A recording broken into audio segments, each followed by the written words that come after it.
Hello everyone, आप लोगों का बहुत बहुत स्वागत है my YouTube channel Naimuddin law classes पर। और हम लोग भारतीय साक्ष्य अधिनियम 2023 पढ़ रहे हैं। इसकी धारा 4 राज्यष्टि।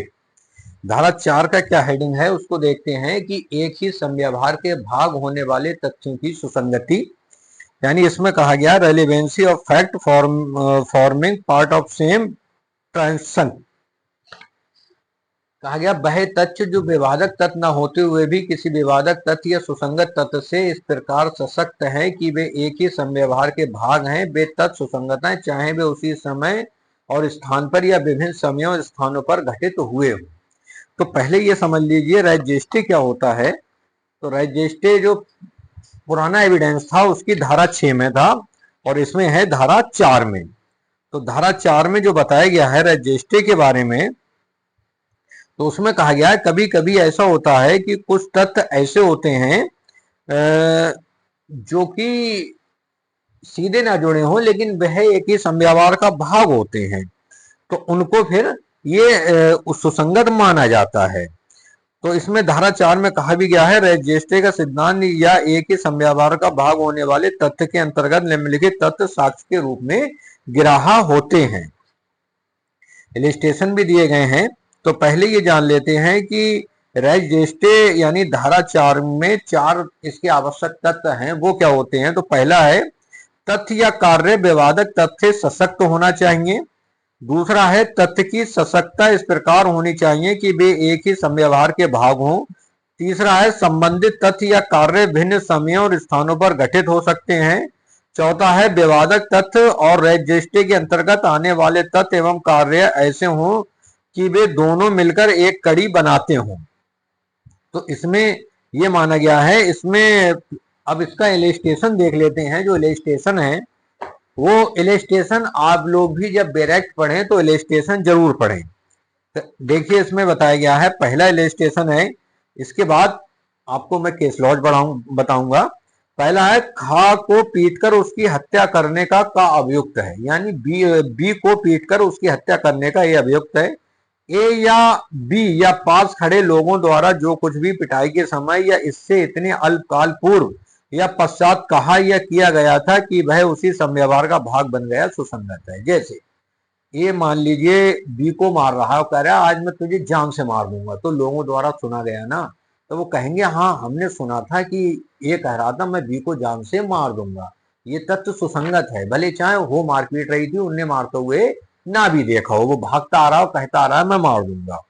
दूसरा, ए एक मतलब विद्रोह में भाग लेता है, सशस्त्र विद्रोह जिसमें संपत्ति नष्ट की जाती है, फौजों पर आक्रमण किया जाता है और जेलें तोड़कर खोली जाती हैं, भारत सरकार के विरुद्ध युद्ध करने का अभियुक्त है। इन तथ्यों का घटित होना साधारण समव्यवहार का भाग होने के नाते सुसंगत है, चाहे ये उन सभी में उपस्थित ना रहा हो।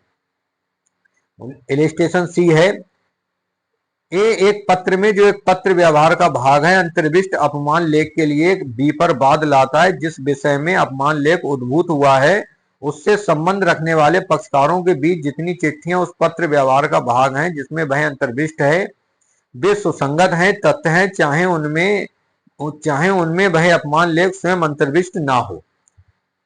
डील स्टेशन है, प्रश्न यह है कि क्या खासे आदिष्ट अमुक माल का को परिदत किया गया, वह माल अनुक्रमता कई मध्यवर्ती व्यक्तियों को परिदत किया गया था, हर एक परिधान सुसंगत तथ्य है। ये इलिस्ट्रेशन थे। इनमें जो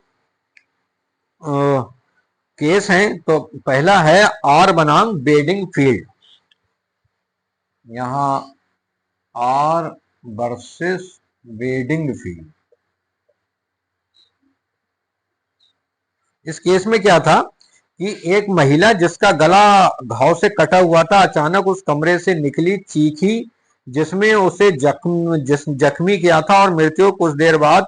पहले उसने कहा था देखो चाची बेडिंग फील्ड ने मेरी क्या दुर्दशा की है, लेकिन चीफ जस्टिस कॉकबर्न ने निर्णित किया कि यह तथ्य आ गिरा है क्योंकि जो कुछ भी उसने कहा था वह सारी घटना हो जाने के बाद कहा था। इस निर्णय में जो कारण बताए गए वह निर्णय के विपरीत लगते हैं, इसलिए प्रिवी काउंसिल ने विचार प्रकट किया कि यह निर्णय बहस का अच्छा साधन है, परंतु तथ्यों के हिसाब से यह निर्णय सही नहीं है। दूसरा केस था आर बनाम फोस्टर। इस केस में अभियुक्त पर यह आरोप था कि उसने एक व्यक्ति के ऊपर गाड़ी चढ़ाकर उसकी हत्या कर दी है। एक गवाह जो पेश किया गया उसने गाड़ी को बहुत स्पीड से चलते हुए देखा परंतु दुर्घटना नहीं देखी। जैसे ही उसने घायल व्यक्ति को चिल्लाहट सुनी वह भागकर उसके पास पहुंचा, उससे पूछा क्या हुआ। मृतक ने उसे बताया कि दुर्घटना गाड़ी से हुई है। न्यायालय ने निर्णित किया कि घटना के कारण के बारे में पूछे जाने पर जो कुछ मृतक ने बताया वह स्पष्ट रूप से गिरा है। दूसरा केस है रतन बनाम रेजी नाम। इस सिद्धांत के आधार पर वैज्ञानिक तरीके से समझने का प्रयास किया गया। लॉर्ड विलवर्ड फोर्स ने कहा कि कसौटी ये नहीं होनी चाहिए कि कथन किसी अर्थ में घटना या संव्यवहार का भाग था।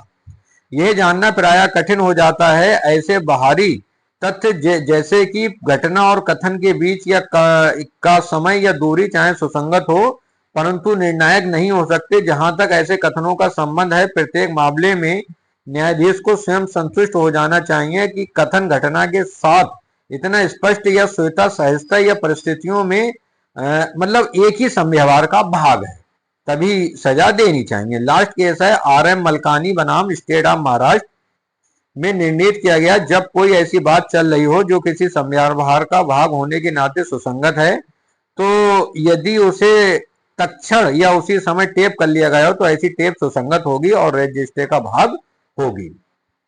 तो देखिए ये इसमें बताए गए हैं केस और रजिस्ट्रे का सिद्धांत किसमें है, धारा 4 बेडिंगफील्ड का मामला है, मलकानी का मामला है और फॉरेस्टर।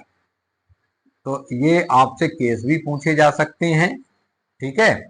और रेजिस्ट्री क्या होता है, तो एक ही संव्यवहार के भाग होने वाले तथ्य सुसंगत होते हैं। धारा 4 में है।